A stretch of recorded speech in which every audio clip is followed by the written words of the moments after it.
আপনি মনে করেছেন সকাল থেকে সন্ধ্যা পর্যন্ত 100 বার স্ত্রীকে ভালোবাসি বললে, যুবক মনে করেছে বিয়ে করবে আর স্ত্রীকে 100 বার আই লাভ ইউ বললে সংসার টিকবে। জি না, ব্যক্তিত্ব ছাড়া সংসার আপনি কন্ট্রোল করতে পারবেন না।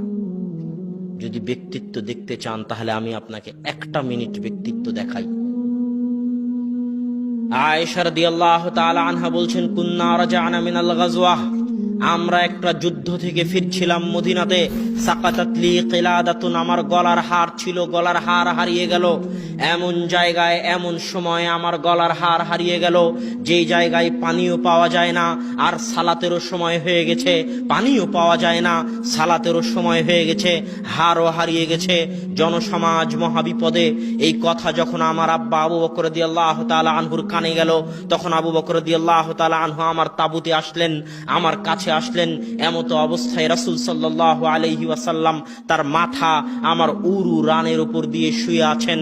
এমত অবস্থায় আল্লাহর রাসূল আমার স্বামী মুহাম্মদ সাল্লাল্লাহু আলাইহি ওয়াসাল্লাম তার মাথা আমার উরু রানের উপর দিয়ে শুয়ে আছেন। ফালাকাজানি লাকজাতান শাদীদা, আমার পিতা আবু বকর রাদিয়াল্লাহু তাআলা আনহু আমাকে এত জোরে মারলেন, আমাকে এত জোরে মারলেন, আমাকে এত জোরে মারলেন, যদি আল্লাহর রাসূল আমার উরু রানের উপর মাথা না দিয়ে শুয়ে থাকতেন তাহলে আমি আয়েশা ছিটকে দূরে চলে যেতাম।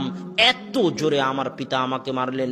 সম্মানিত উপস্থিতি, এখানে আবু বকর রাদিয়াল্লাহু তাআলা আনহু হচ্ছেন আল্লাহর রাসূলের পরে, নবীদের পরে পৃথিবীর বুকে সর্বশ্রেষ্ঠ মানুষ, রাসূল সাল্লাল্লাহু আলাইহি ওয়াসাল্লাম।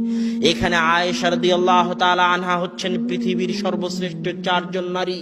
মারিয়াম, আয়েশা, খাদিজা, আসিয়া, এই 4 জন সর্বশ্রেষ্ঠ নারীর একজন হচ্ছেন আয়েশা রাদিয়াল্লাহু তাআলা আনহা, মুহাদ্দিসা, ফাকিহা, মুফাসসিরা। সাহাবায়ে কেরাম যখন কোনো মাসালা বুঝতে পারতেন না তখন আয়েশা রাদিয়াল্লাহু তাআলা আনহার নিকট থেকে বুঝে নিতেন।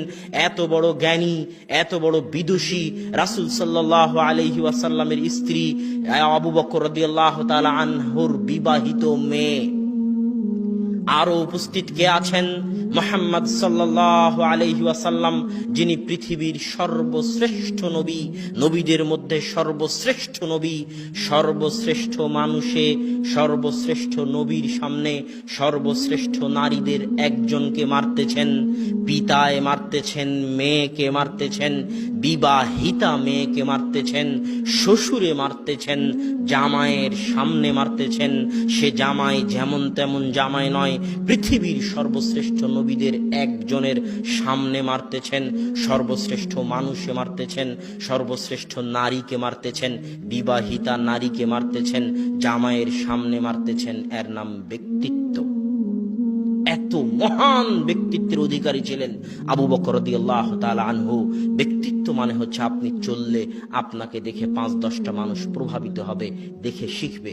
ছেলে পিতাকে দেখে শিখবে, আমি যেন আমার পিতার মতো হতে পারি, পিতার মতো চলতে পারি।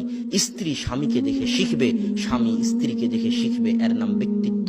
এই ব্যক্তিত্ব ছাড়া সংসার চলবে না, সমাজও চলবে না। তো সাহাবায়ে কেরামের যুগে কেন ইসলাম এত দ্রুত ছড়তো? তাদের ব্যক্তিত্ব ছিল, তাদের ব্যক্তিত্ব দিয়ে মানুষ প্রভাবিত হয়েছে। তাদের চাল চরিত্র ব্যবহার এত উন্নত মানের ছিল।